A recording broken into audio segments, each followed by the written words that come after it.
Hi GITV, Bob the Axeman Hildebrand here to talk to you about a brand new product from G&G Armament. This is the Combat Machine SR Series.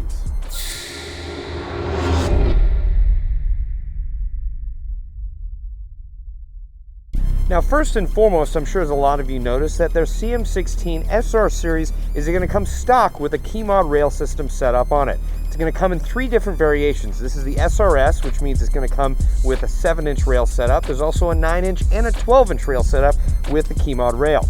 Now on the front end here, you do see a muzzle brake right here. It's going to come stock with an orange muzzle brake, but it's threaded so that you can make use of aftermarket G&G barrel extensions that will attach right onto it.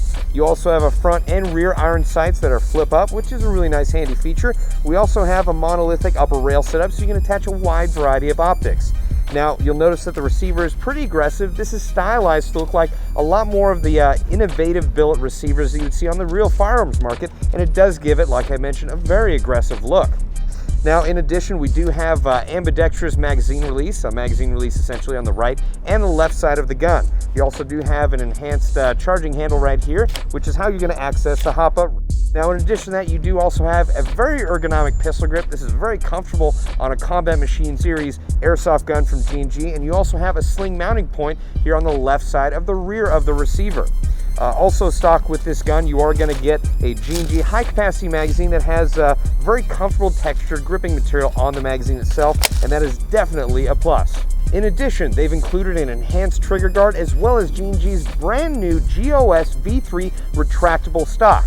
Now, they've designed this to accommodate nunchuck and multi-panel batteries, so you have a wide variety of options for what batteries you want to use. There's also a compartment for CR1238 batteries, so for flashlights, lasers, or any other accessories you want to put on the gun, you'll be able to carry extra batteries right there, and you can access it using this button on the bottom rear of the stock.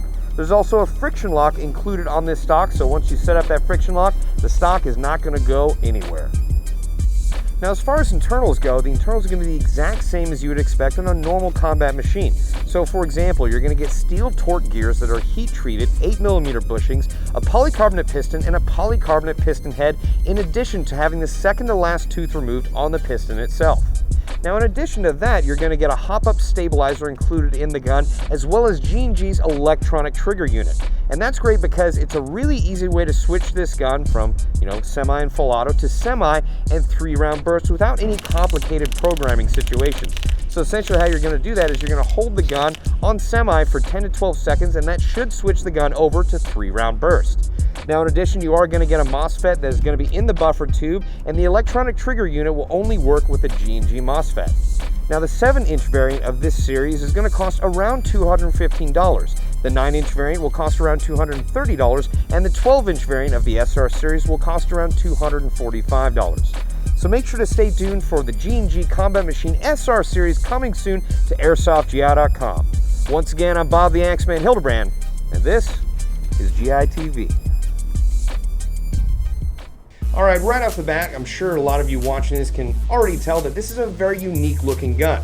Now, this is not actually based on a real firearm, and in fact, around the same time the Airsoft version was released, GSG, or German Sport Guns, released a .22 caliber version in this same setup.